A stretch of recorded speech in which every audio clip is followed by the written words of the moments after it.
Bon matin, shalom, shalom. Cette merveilleuse journée aujourd'hui d'été. Avez-vous déjà entendu parler de la grâce commune? Bien, la grâce commune, c'est la bonté de Dieu qui se déverse sur tous les gens sans égard à leur foi ou leur justice personnelle. Bien qu'il y ait beaucoup de mal dans ce monde, c'est toujours un monde et une planète très intéressante à vivre. La nature alentour de nous témoigne de la vérité de Dieu et sa fidélité envers nous. Et l'univers, on voit dans l'univers comment Dieu est un artiste. Avez-vous vu le télescope de James Webb qui a envoyé des photos? On voit des galaxies ou des grappes de galaxies à travers un télescope. Et pourquoi? Et même encore, on voit qu'à travers ça, déjà, les Écritures en parlaient. Le Seigneur connaît chacune de ces étoiles. Psaume 147, verset 4. Il compte le nombre des étoiles et il leur donne même à toutes, des noms. Une deuxième image qu'on va voir, c'est celle qu'on appelle le Carina Nebula, qui est comme un endroit où beaucoup de constellations stellaires sont en train d'être créées. Des choses qu'on n'a jamais vues avant. Mais David, peut-être que dans le désert de la Judée, qui regardait toutes ces étoiles, a écrit la Psaume 19. Les cieux racontent la gloire de Dieu et l'étendue manifeste l'œuvre de ses mains.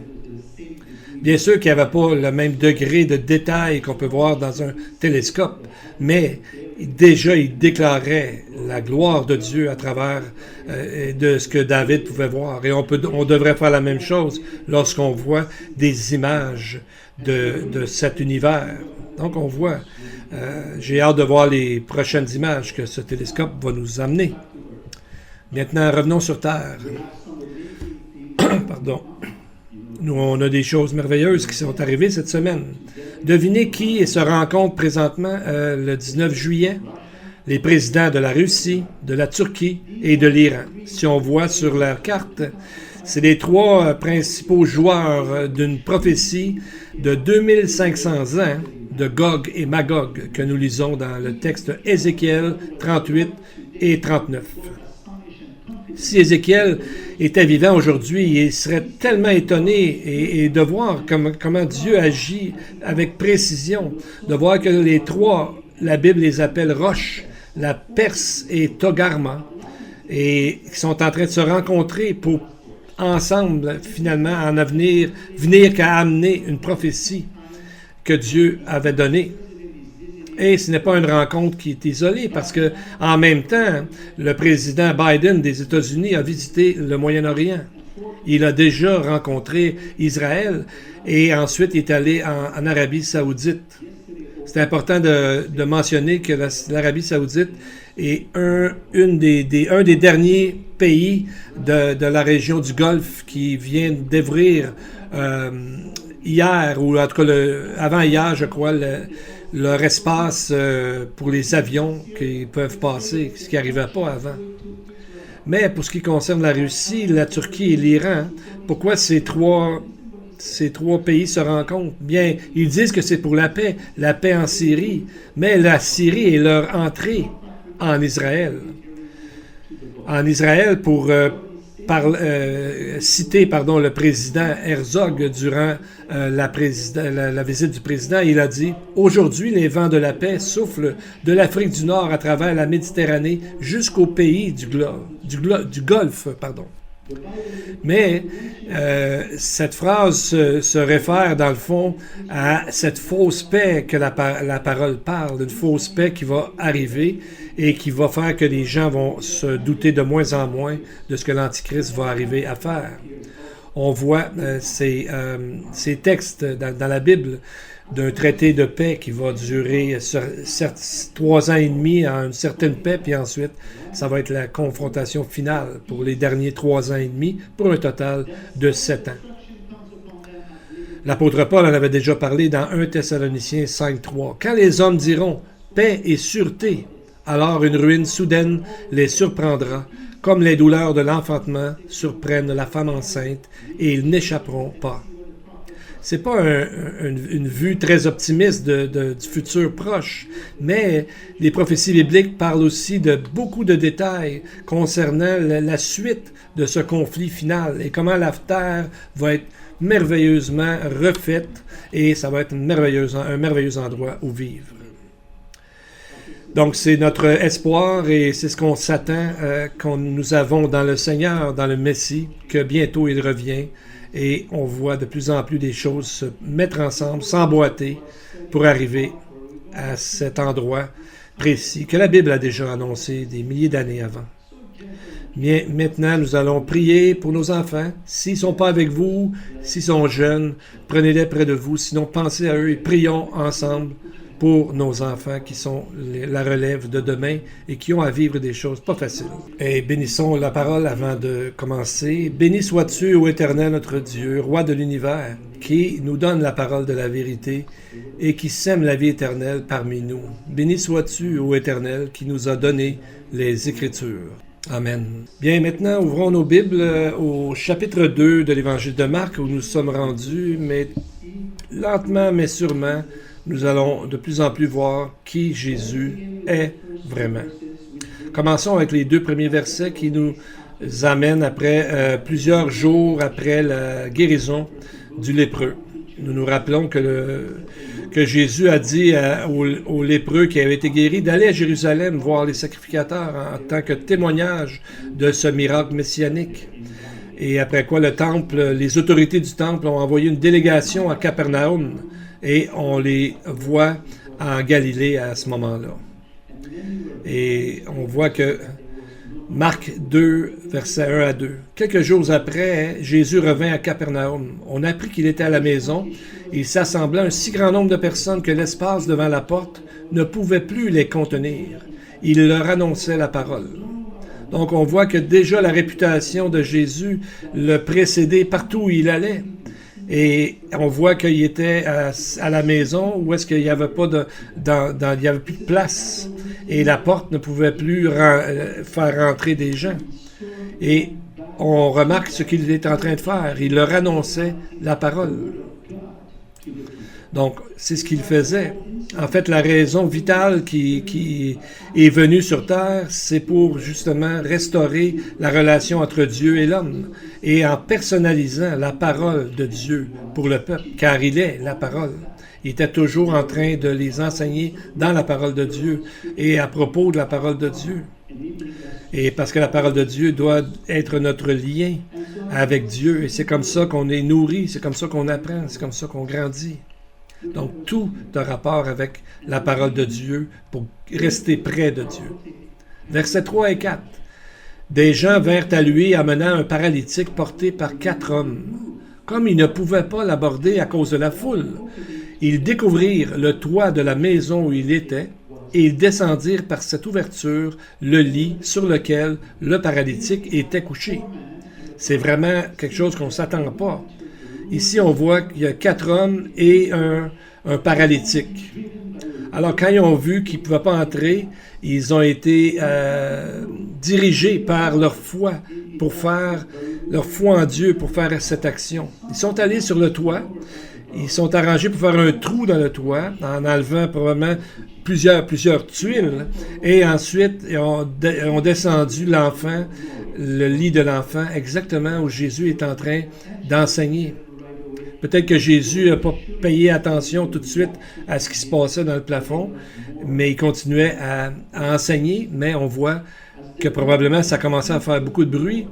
Et à ce moment-là, ils ont descendu le lit. Et lorsque le lit a probablement arrivé à toucher au plancher, Jésus, voyant la foi de ces 5 individus, il arrive avec une phrase explosive. Il dit « Mon enfant, tes péchés sont pardonnés ». Alors que les sacrificateurs dans Jérusalem envoyaient leurs hommes pour investiguer Jésus. Et tout de suite, il leur dit qui il est, le Messie d'Israël, qui est l'incarnation divine, le Fils, l'enfant que Ésaïe avait appelé El Gibor, le Dieu puissant, le Père éternel. Donc tout de suite au début, Jésus se présente tel qu'il est.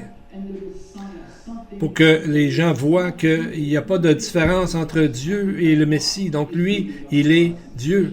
Il est le Messie envoyé de Dieu. Les gens connaissaient ce fait-là. Ésaïe 43, 25.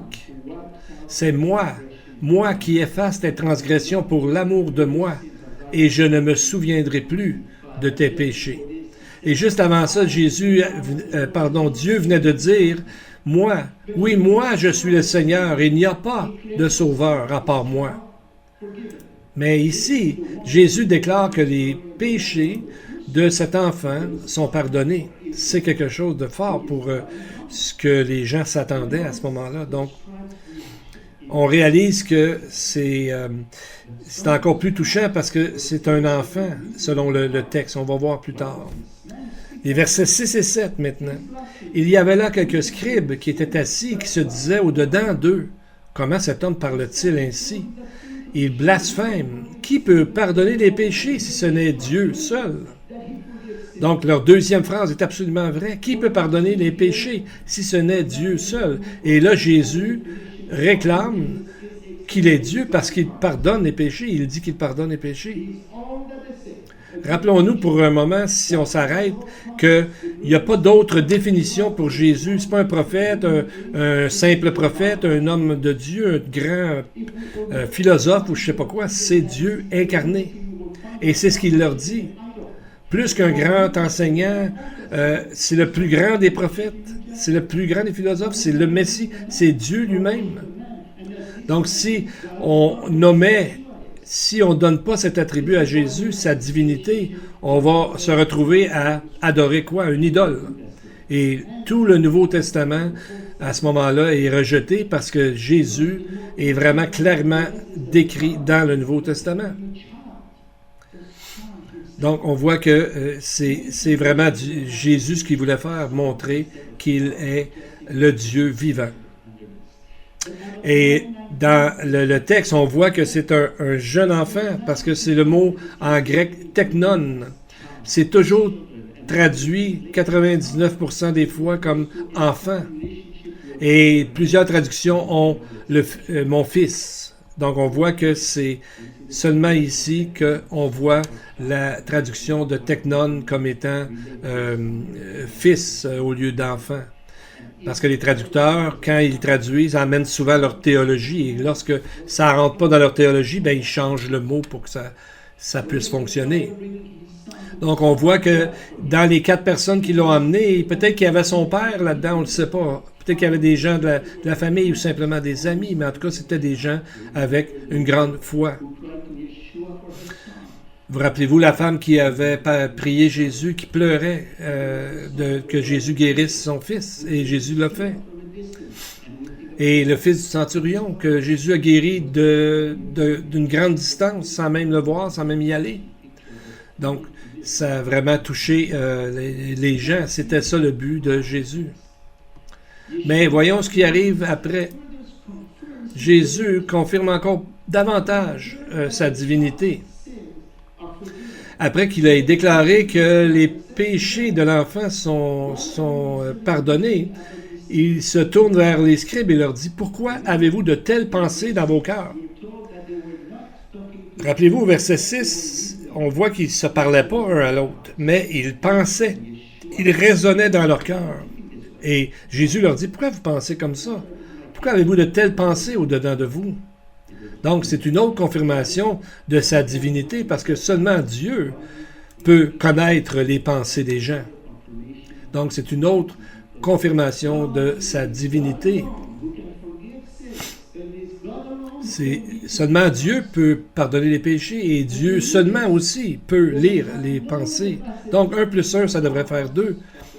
Il aurait dû se rappeler le texte de Amos, prophète Amos 4, verset 13. « Car voici celui qui a formé les montagnes et créé le vent, et qui fait connaître à l'homme ses pensées. » Donc, on voit que les gens s'aperçurent tout d'un coup que Jésus lisait leurs propres pensées. Donc, ils étaient pris dans leurs propres pensées. Ils avaient beau vouloir rejeter Jésus, ils ne pouvaient pas ne pas voir l'évidence que ce que Jésus est en train de dire et de faire. Et on va voir premièrement comment il nous amène à tout ça. Verset 9, Jésus leur demande une question intéressante. Lequel est le plus aisé, de dire au paralytique, tes péchés sont pardonnés, ou de dire, lève-toi, prends ton lit et marche? Comment vous répondriez à cette question? Est-ce que c'est plus facile de dire, tes péchés sont pardonnés, ou lève-toi, prends ton lit et marche? On est plus enclin à dire que c'est le premier, parce que le deuxième dit lève-toi, prends ton lit et marche, parce que pour se lever, prendre son lit et marcher, il faut que Dieu ait fait d'abord quelque chose. Et là, on voit que c'est lié avec tes péchés sont pardonnés. Jésus, vous savez, était déjà reconnu comme étant un guérisseur. Il avait guéri un lépreux il n'y a pas longtemps, quelque chose qui n'était jamais arrivé depuis 1500 ans. Et c'est sûrement pour cette raison que les scribes étaient venus là pour essayer de l'attraper encore. Même si, je dis encore, mais il était au début de son ministère. Alors on voit que c'est encore... Il n'y avait pas besoin de prouver qu'il pouvait guérir parce qu'il l'avait déjà fait tellement souvent. Mais en disant « tes péchés sont pardonnés », ça va plus loin que guérir quelqu'un, ou parfois, même si les gens peuvent sembler être guéris, mais Jésus lui dit, tes péchés sont pardonnés, puis ensuite, prends ton lit et marche. Donc, on voit qu'on a un problème, même aujourd'hui, non seulement parmi les Juifs, mais aussi dans la chrétienté, et spécifiquement encore plus parmi les cultes que nous avons, parce que la grande majorité, leur dénominateur commun, c'est de diminuer les attributs de Jésus dans les fausses religions.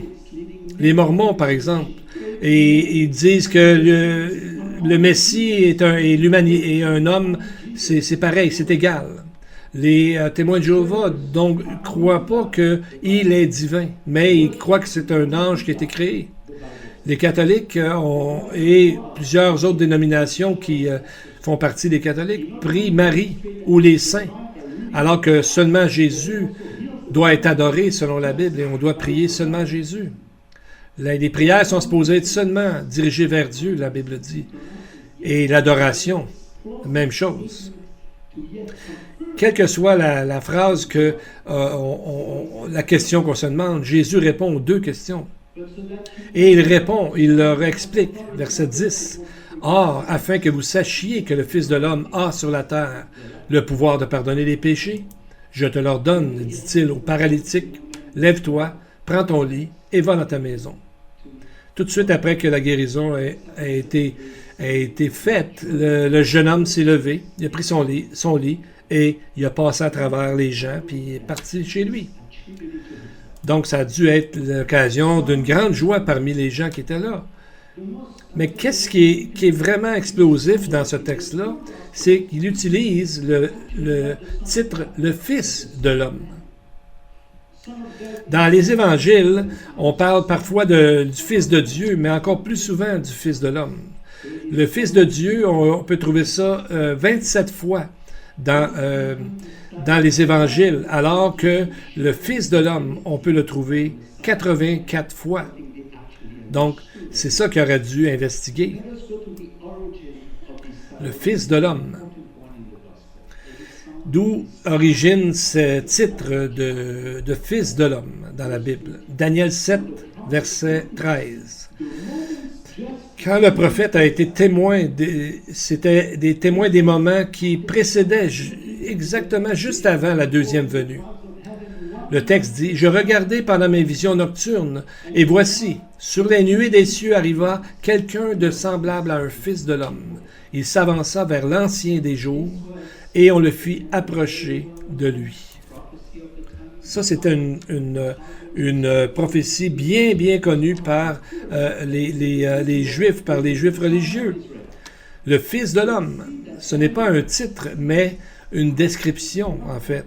Ce titre est venu beaucoup plus tard, alors qu'il a pris l'origine dans la description d'un individu dans le ciel qui est comme un homme, mais ce n'est pas un homme, c'est un fils de l'homme, c'est le Messie lui-même. Pas un homme, comme un homme, qui cela peut-il être? Bien, le verset suivant nous le dit. Dans le texte de Daniel, toujours, verset 14. On voit que ça peut juste être Dieu lui-même. Regardez verset 14. On lui donna la domination, la gloire et le règne. Et tous les peuples, les nations et les hommes de toute langue le servirent. Sa domination est une domination éternelle qui ne passera pas, et son règne ne sera jamais détruit. C'est le Messie qui régnera sur le monde après sa deuxième venue. Et remarquez le mot ici, ils le servirent. Ce mot araméen, on le trouve 9 fois dans Daniel, et toujours en relation à servir et adorer Dieu. C'est une prophétie où les nations vont servir le Fils de l'homme. Et à ce Fils de l'homme, qui est le Messie, qui est Dieu, on lui donnera la domination, la gloire et le règne éternel. Donc on voit que c'est clair que c'est Dieu. Et qui est le Fils de l'homme? On voit dans le texte on lui donne le règne, la domination. Et l'Ancien des jours est là, dans le verset 13. L'Ancien des jours, en hébreu, c'est le Veratik Yomim, en araméen, pas en hébreu. Donc, c'est notre Dieu. Le mot araméen pour ancien, c'est éternel. Quand on dit l'Ancien des jours, ça devrait être comme l'éternel des jours, si on traduisait littéralement. Donc, une traduction littérale, ça serait l'éternel du temps. Donc, la Bible l'appelle celui qui est, ou qui était et qui vient aussi, mais celui qui est, le vivant. Comme Dieu avait dit à Moïse qu'il était celui qui est vivant, celui qui est. Je suis. C'est la même scène qu'on voit dans le ciel lorsque Jean, dans le livre de l'Apocalypse, les deux le voient comme une seule personne.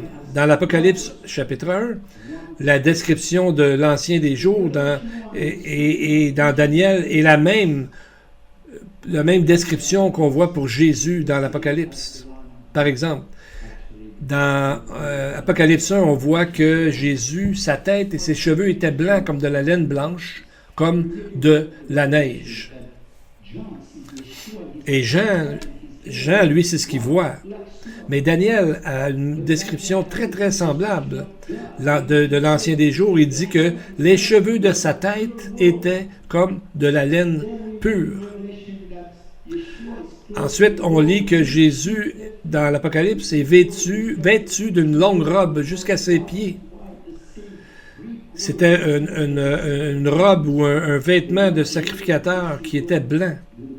Le même mot grec est utilisé dans la Septante pour décrire le lin, le fin lin blanc que les sacrificateurs portaient. Et Daniel dit de l'Ancien des jours que son vêtement, justement, était blanc comme la neige. Jésus dit que Jésus avait des yeux comme une flamme de feu. Mais Daniel, on dirait qu'il dit la même chose au sujet de l'Ancien des jours. Il dit qu'il avait les roues comme un feu ardent. Donc, il y avait toujours l'image du feu là-dedans. Le mot pour roue, en araméen, c'est le mot galgal. C'est utilisé aussi pour vous savez, l'œil lui-même, là, la prunelle de l'œil. Donc, on voit que les deux sont en feu, si on voit dans les textes, sûrement parce que le jugement vient après la deuxième venue. Ce titre, quelqu'un semblable à un fils de l'homme avec l'Ancien des jours, mais Jean voit les deux comme étant un Echad, l'unité parfaite de Dieu. On va parler justement dans le texte de Marc, ce titre divin. Durant son procès, quand Jésus a dit qu'il était le Fils de l'homme, le souverain sacrificateur, qu'est-ce qu'il a fait, si vous vous rappelez? Il a déchiré ses vêtements et il a dit que Jésus blasphémait. Donc, il avait très bien compris. Et c'est après qu'il n'avait plus d'arguments pour accuser Jésus parce qu'il n'y avait pas vraiment des témoins. Et finalement, ils ont trouvé des témoins qui parlaient du temple. Mais Jésus a répondu au souverain sacrificateur, tu l'as dit. C'est comme tu as dit. De plus, je vous le déclare, vous verrez désormais le Fils de l'homme assis à la droite de la puissance de Dieu et venant sur les nuées du ciel. C'est là que le souverain sacrificateur a vraiment compris et a mal réagi en montrant, il a compris que Jésus se disait Dieu lui-même. Matthieu 26, verset 65. Alors le souverain sacrificateur déchira ses vêtements en disant, il a blasphémé, qu'avons-nous encore besoin de témoins? Voici, vous venez d'entendre son blasphème. Que vous en semble? Ils répondirent, il mérite la mort. Donc, c'est le titre de Jésus, le Fils de l'homme, qui a amené le souverain sacrificateur à comprendre que Jésus se disait divin, alors il l'a accusé de blasphème.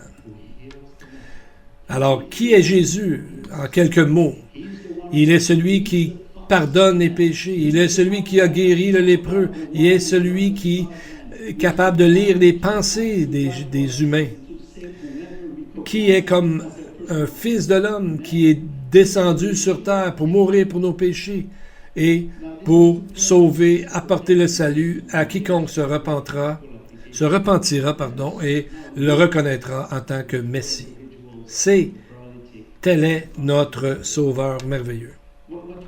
Bon, c'est un texte trop précieux pour juste continuer. Il y a des choses qu'on doit regarder au niveau des applications précises à faire. Quand on regarde dans le texte, verset 11, Jésus dit « Je te l'ordonne, prends ton lit, lève-toi et va dans ta maison. » Donc, ici, on voit que la foi de ces 5 individus, 4 qui l'ont amené sur ce lit, et la personne aussi qui était là pour être guérie. Donc, on voit que ça a attiré l'attention de Jésus et un grand miracle est arrivé. Quand on regarde cette scène, on sait que leur foi leur a donné tellement de courage et de force qu'ils ont fait quelque chose de très inhabituel et même un peu osé de défaire un toit pour faire entrer quelqu'un. On ne voyait pas ça souvent, j'imagine. Est-ce qu'ils n'avaient pas peur que le lit penche un peu trop pour que le paralytique tombe? Tu sais, c'est un peu logique. Mais on voit qu'il y avait une foi qui leur a probablement porté vers l'avant, de dire Jésus est là, il va s'occuper de la situation. Donc, on a besoin dans une église de l'amour, de partager les mêmes croyances par rapport à Dieu. C'est ce qui fait la force et l'unité d'une église. C'est la foi qui est une espérance, qui est quelque chose comme déjà arrivé quand on a la foi que Dieu nous donne parfois d'avance des choses qu'on n'aurait pas pensé possible avant. Mais la foi, ce n'est pas quelque chose d'aveugle. C'est basé sur une compréhension de la Bible à travers ce que Dieu a fait dans la foi. C'est par la foi qu'on approche Dieu. Hébreux 11, 13, il dit que c'est par la foi que nous reconnaissons que le monde a été formé par la parole de Dieu, mais la meilleure version, c'est les mondes, parce que le mot est un pluriel. La foi, ce n'est pas de la pensée magique, c'est, comme disent les Écritures, une conviction, une assurance qui produit que Dieu, à travers la foi, peut produire des miracles. On devrait demander plus souvent, à travers nos prières, de Dieu de nous convaincre dans notre foi et d'être utilisé pour sa gloire. On continue dans le texte, verset 12. « Et à l'instant, il se leva, prit son lit, sortit de la présence de tout le monde, de sorte qu'ils étaient tous dans l'étonnement et glorifiaient Dieu en disant, « Nous n'avons jamais vu rien de pareil. » Qu'est-ce qu'ils n'avaient jamais rien vu de pareil avant? De la manière que le Messie a créé ce miracle, il n'a pas touché, et il a fait simplement un commandement, ou quelques commandements, où il a dit, je te l'ordonne, lève-toi, prends ton lit, va dans ta maison. Donc, quelques mots très simples, commandements, et c'est arrivé exactement comme Jésus l'avait dit, parce que Jésus, tout ce qu'il dit, arrive. Autre chose qu'il n'avait jamais vu, c'est le fait qu'il se réclame de l'autorité divine en disant qu'il peut pardonner les péchés. Donc, sa nature divine était révélée. Et au verset 13, qu'est-ce qui nous est dit? C'est le dernier verset de cette section du texte. Jésus sortit de nouveau du côté de la mer. Toute la foule venait à lui et il les enseignait. Comme le texte a commencé, ainsi le texte termine. Il les enseignait.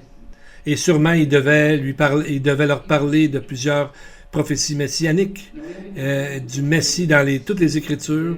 Et donc, ils ont reconnu, beaucoup de gens, sa divinité et sa puissance. Mais on a encore le temps de regarder la prochaine scène. Et encore là, Jésus fait quelque chose de très inhabituel. Quelque chose qui va amener encore un argument des leaders religieux. Et à travers ça, Jésus va enseigner ses disciples et nous-mêmes de l'importance de toujours retourner à la source des choses. Versets 14 et 15. En passant, Jésus vit Lévi, fils d'Alphée, assis au bureau des péages. C'est là qu'on prenait la taxe. Il lui dit « Suis-moi ». Lévi se leva et le suivit. Comme Jésus était à table dans la maison de Lévi, beaucoup de publicains et de gens de mauvaise vie se mirent aussi à table avec lui et avec ses disciples, car ils étaient nombreux et l'avaient suivi. Jésus a juste dit « Suis-moi ». Lévi se leva et le suivit. C'est rapide. On aimerait ça que ça soit toujours comme ça, mais on sait bien que c'est pas le cas. Mais dans cette histoire-là, c'est exactement ce qui arrive. Bien. Nous comprenons que Matthieu avait déjà été en contact avec les enseignements de Jésus, sûrement, parce qu'il était déjà préparé. La même situation arrive avec Pierre et André, avec Jean et Jacques, qui ont suivi Jésus directement, sans trop se poser de questions. Donc, on voit que probablement, soit qu'il avait déjà rencontré avant, il avait déjà entendu quelque chose à propos, mais quand Jésus est arrivé, c'était leur moment et ils l'ont suivi directement. Donc, on peut comprendre que c'est Jésus leur a demandé de le suivre. Dans les 4 évangiles, on voit ce texte-là. Donc, c'est important. Et ça doit être vraiment, encore aujourd'hui, un de ses désirs les plus profonds à Jésus, que nous le suivions. 21 fois, toujours de la bouche de Jésus, comme s'il nous appelait encore aujourd'hui. Jésus a dit à une autre personne, « Suis-moi et tu auras un trésor dans le ciel. Puis viens et suis-moi. » Marc 10, verset 19. On va en reparler aussi lorsqu'on va être rendu là. L'expression « suis-moi » est intéressante. En grec, c'est le mot « akoloutéo ». Ce mot est fait de une lettre, la première lettre, ale, c'est alpha, et un mot koloutéo. Donc, c'est comme alpha, et le mot koloutéo veut dire la route. C'est comme la route alpha. La première route, la meilleure route qui nous amène à Dieu. Comme Jésus a dit ailleurs qu'il est le chemin. Donc, on voit dans seulement ce mot akoloutéo, suis-moi, c'est suis la route de l'alpha, qui est Jésus. Donc, de suivre Jésus, c'est de s'engager dans la route de l'alpha. Et on voit qu'il s'appelle aussi l'oméga, mais là, ça, c'est quand la fin arrive aussi. Donc, quand le plan de Dieu sera complètement accompli, terminé. Et on voit que Matthieu, qui s'appelait Lévi avant, là, dans le texte qu'on a vu, il a fait un grand souper. Un grand festin, la Bible nous dit dans Luc 5, 29. Et il a invité tous ses amis collecteurs de taxes et tout ça au préposé des péages. Et donc, il y avait plusieurs pécheurs. Et les scribes étaient là pour voir ce que Jésus avait fait avec le lépreux. Et donc, ils ont vu ça et ils étaient, bien sûr, contre. Donc, ils ont eu, le mot en grec, c'est méga réception. Donc, un grand festin, un immense party. Et c'est comme ça que Jésus, lui, il n'y avait aucun problème avec ça. Jésus, il avait la chance d'avoir tous les amis de Matthieu qui étaient là. Peut-être qu'il y en a qui étaient là, ils le détestaient, peut-être qu'il y en a qui l'aimaient ou étaient indifférents, mais il les a invités. Alors, quelle porte ouverte était devant Jésus, devant tous ces gens-là? Mais cela a créé un problème, bien sûr, comme vous en doutez, avec les chefs religieux. Voyez au verset 16.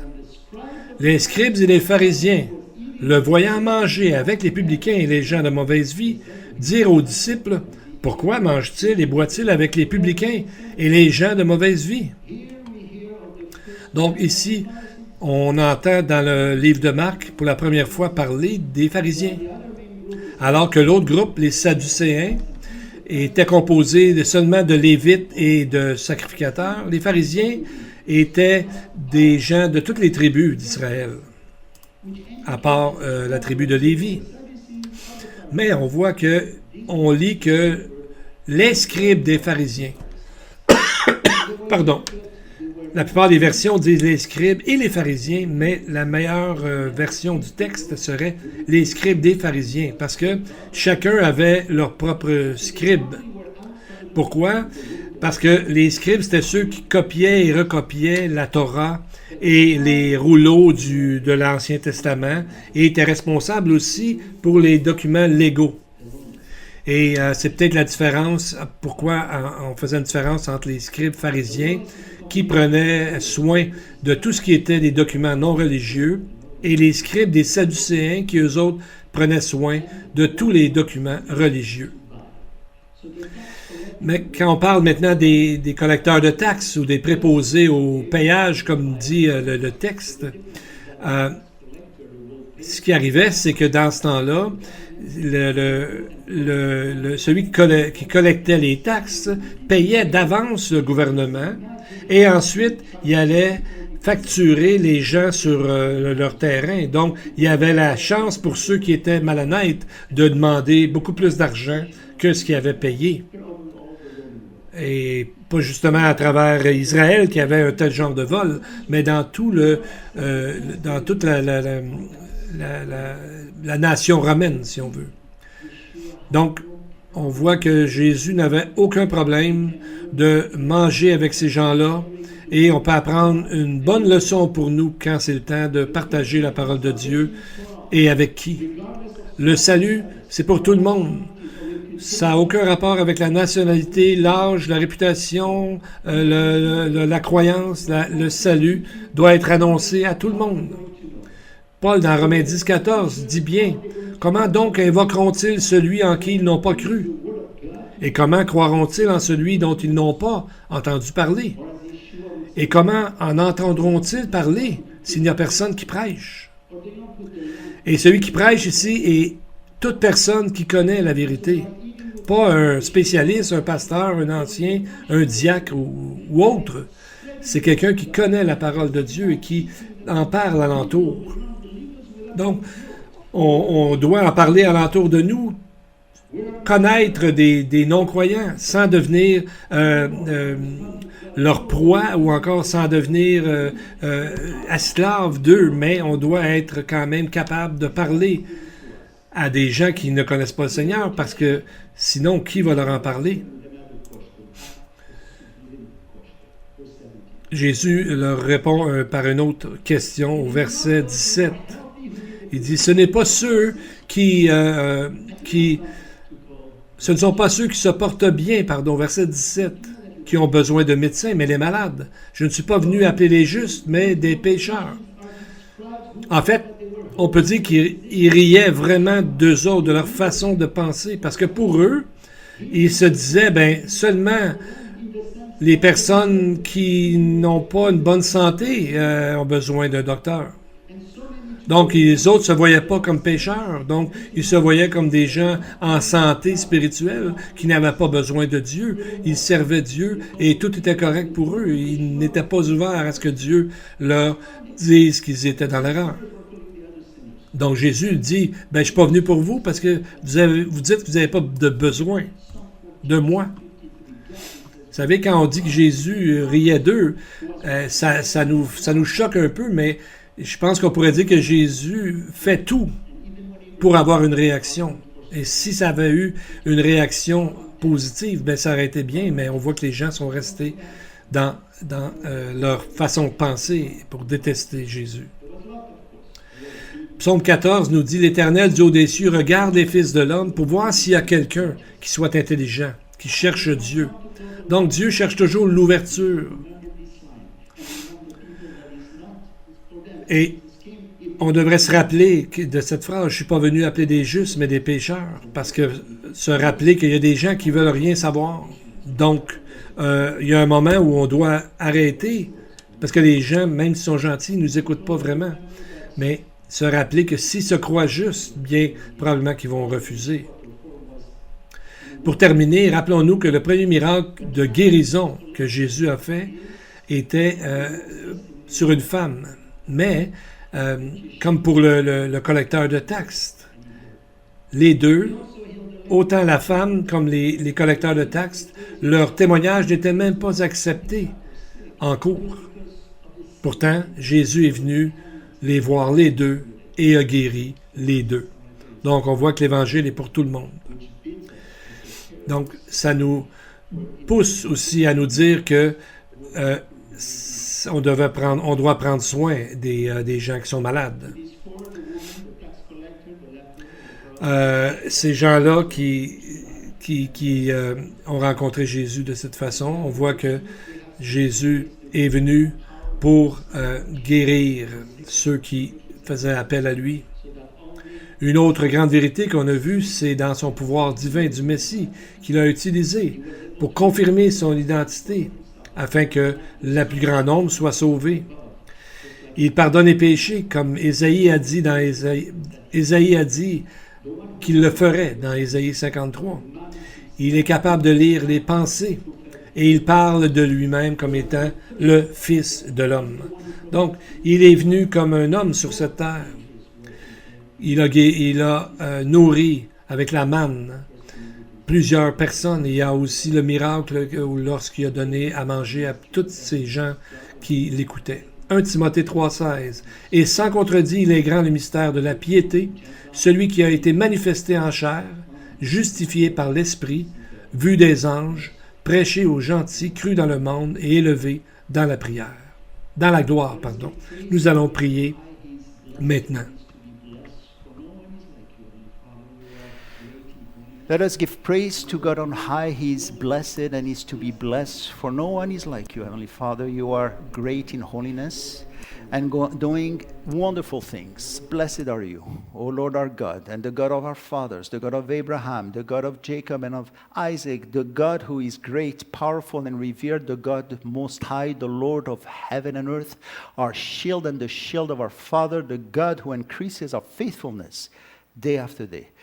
Blessed are you, O Lord, for you are the shield of everyone who humbly comes to you with a repentant heart. Today, Lord, we've seen how the action of some disturb you, but there again, you are so loving, so patient, not wanting that anyone perishes.